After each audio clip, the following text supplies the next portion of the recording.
What's happening, sports fans? Hope you're staying safe. Hope you're staying well. Hope you are staying occupied by watching our amazing top recruit interviews, because there are a lot of high school athletes out there who, unfortunately, their spring seasons are over, so they need your support. They need your positive vibes.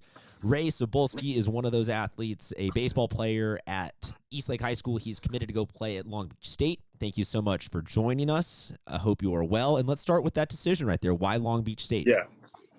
First of all, the recruiting process was pretty good for me because they mostly just brought me in as family, honestly, and they came out to see my games in Arizona, and that's 100-degree weather out there, and they didn't even miss a pitch when I was playing. So that just made me feel like these guys are really invested in me, and I really clicked with the coaches, and we just had a lot of phone calls and then I came and visited in like August. And then the next day they offered me, and I was just like, I'm a dirtbag. Like, this is the player I am. Like, yeah, like this is where I want to go. For those of you that don't know, he is not defaming his character or saying that is the kind of person that goes to Long Beach State. That is their mascot. They are the 49ers. The slang term is the dirtbags for the baseball team. So just have to throw that out there. It's a little inside baseball for the people that don't follow. I do like Fullerton, Long Beach State. There's a couple of schools in Southern California that are not necessarily known. They don't have football teams. They're not like first to mind when people think of big time sports schools in Southern California.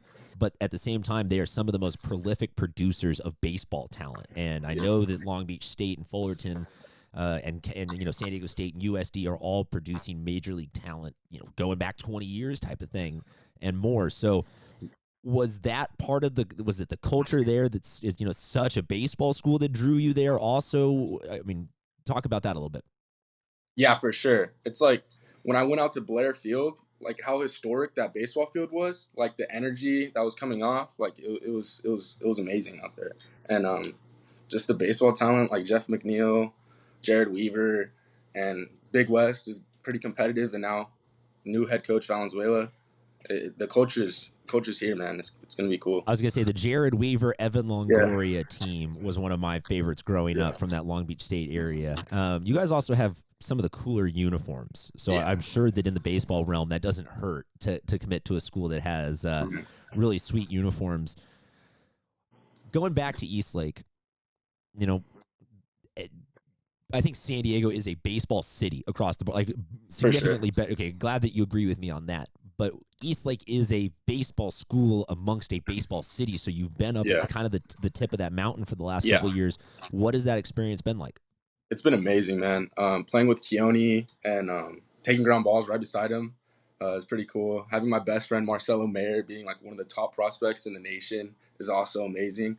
And when I came in as a freshman, being able to be around that type of senior class and how good they were, just even though they came short, but just how good they were was pretty cool, man. So when you were a freshman, was Casey Schmidt, Grant Holman, that senior class, or who was the? It was Grant Holman, Brian Leanhart, Micah.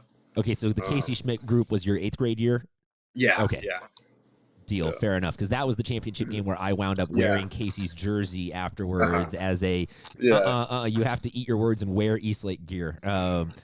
But yeah, that senior leadership. But it's also probably just the competitive nature there has to be a cut above in terms of who you're playing on a daily basis and just what the skill level is. Yeah, for sure. We have a pretty competitive schedule, and also the guys there, like I always brought in to compete. Like I feel like my freshman year, our JV team, like we could definitely like beat a lot of varsity teams. Okay. There's a good question. Yeah. If we threw the Eastlake JV team into a varsity schedule, what division playoffs do you think that they could win? I mean, they could honestly win D2. I think they could win D2, maybe D1, maybe. No comment necessarily. All I'm saying is we got a ton of time to debate hypotheticals right now. So Twitter, Instagram, I look forward to your opinions and comments on just where we'll have to put a bracket together of just how far into the playoffs the Eastlake JV team could get. My goodness. So what have you been doing with your downtime, man?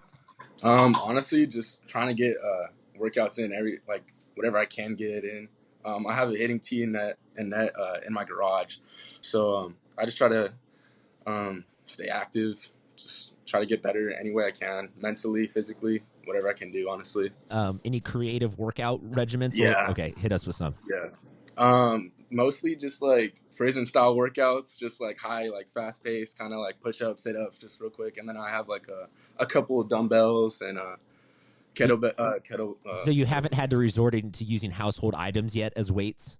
No, not yet, not yet. We were just talking to your teammate Nico Libid, and he was saying how he's having to use gallon water jugs and all sorts of stuff like that in very creative ways because he doesn't have the stuff at home. You said you have a tee. Yeah. I'm asking this kind of as a running question because we're going to eventually meet somebody that breaks. Tony Gwynn, big San Diego guy, when we were all kind of growing up, was teaching you can never have too many swings on the tee. It's the greatest things for hitters. Yeah. I'm saying that someone's eventually just going to snap and be like, I'm done hitting off a tee. I can't do this anymore. I'm bored of this. Have you reached that point yet? No, I feel like every time I go in with a different approach to tee work mostly, kind of just like it's mostly just feel for me and how like that most thing. So it's kind of I haven't reached that point. I don't think. Fair enough. But I see you smiling when I say that. So you know that eventually you're going to run out of opposite field. Pull the ball. Let's go straight up the middle. Yeah. You can, I'm practicing 3-1 counts taking on a tee. What have you been doing outside of baseball, though? Because you can only be so Mr. Baseball for so long. And are you a video game guy? Are you playing ping pong? Are you playing board games? What are you filling the rest of your days with? A lot of video games. What games? I just got COD yesterday. I play with my brother and my friends, obviously, but that's cool because my brother, he's a army guy. So that's how we get to connect. Well, we appreciate your brother's service, and please tell him thank you on all of our behalves. Are you willing to share the gamer tag and invite all of the smoke, or are you more of a casual player? I think I'm more of a casual player. It tends to be the football players and like the multi-sport guys that I'm talking to who are like, oh yeah, hell yeah, it's bring it. I live for this. But maybe that'll have to be what high school sports ends up looking like is just Eastlake baseball plays COD against Helix baseball. That'd be pretty cool. And just having to do that kind of stuff to get all of you guys with your competitive outlets. For baseball, I just like to run through a couple of goofy questions every time I have somebody on board. Right. Top 3 flavors of seeds. Top 3 flavors? Yeah, don't think about it. Just rattle off 1, 2, 3. Cracked pepper, dill pickle, and ranch. Favorite chat or like heckle or something like that from the dugout? We're in your head. That's the quickest one. That's the quickest one I can think. Just like, we're in your head. No, rent free upstairs in the head. I heard one earlier this season from Bonita Vista saying he's your mom's favorite ball player.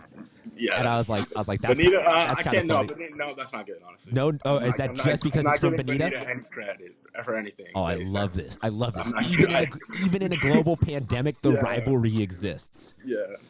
Oh my goodness. Not getting kudos. Deal. No, I appreciate that. That is genuine honesty. That is not sportsmanship. It's honesty, and I love that. Any good stories about Coach? Coach. I mean, any coach. There's the main coach that we always ask, but I guess that question's out about any coach. Yeah. I'm gonna go into the Eastlake coaching staff. So Coach Orozco and Coach Gallegos. Coach Orozco's first year at coaching at Eastlake was my freshman year, so we kind of like went through this Eastlake journey, or we're still going through this Eastlake journey together, and we've gotten pretty close. He helped me a lot during my recruiting process. He was there for me each step of the way, putting schools for me to talk to. And he helps me out a lot, man. He does all the pitching stuff for me. He makes a chart for every single pitcher, exactly what we're gonna do that day, and he's just amazing. Like he's definitely helped me out. And Gallegos, he's one of my favorite people. He's been a mentor to me. He's just a stud, honestly.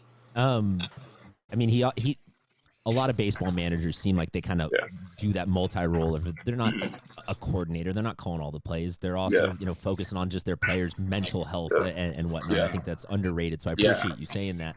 The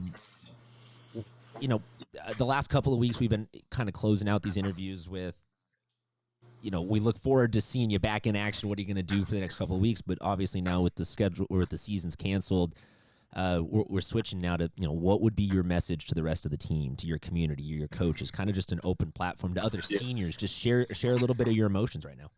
Yeah, obviously it's a really weird time for everyone because usually our lifestyles are extremely fast-paced for us baseball players of how much time we put into our sport. So it's crazy how fast it's slowed down. So I just hope for the best and everyone stays positive through this time because I know it's very difficult, especially for the seniors. I know a lot of seniors that couldn't get their looks and couldn't finish their season. So I got extremely close to our senior class. We're pretty much like really good friends. They're our whole team, and it's just sad, man. But we're just trying to figure out stay positive. Honestly, I'm just trying to stay positive during this time. And I nobody has any answers, so I really appreciate you at least sharing kind of your honest take on that, and I appreciate you sharing a few minutes with us, my man. Yeah. There's a lot of guys out there who are spring sports athletes, guys and girls. Guys is just more of a base term. No gender discrimination on my end. I'm sorry. There's a lot of people. Let me re-edit that. Stick the land in there. There's a lot of people out there that need your positive thoughts. A lot of student athletes who are kind of just in this nether world where, sending them well wishes on Instagram or in a text or something like that probably means a lot to these kids. So stay safe, stay healthy, stay hitting on that tee, and let us know the moment that you get bored of it. And please, everyone, go show your support for all of the high school athletes like Ray here that are kind of floating in the wind a little bit right now. Have a great rest of your day. Stay safe, my man. All right, thank you.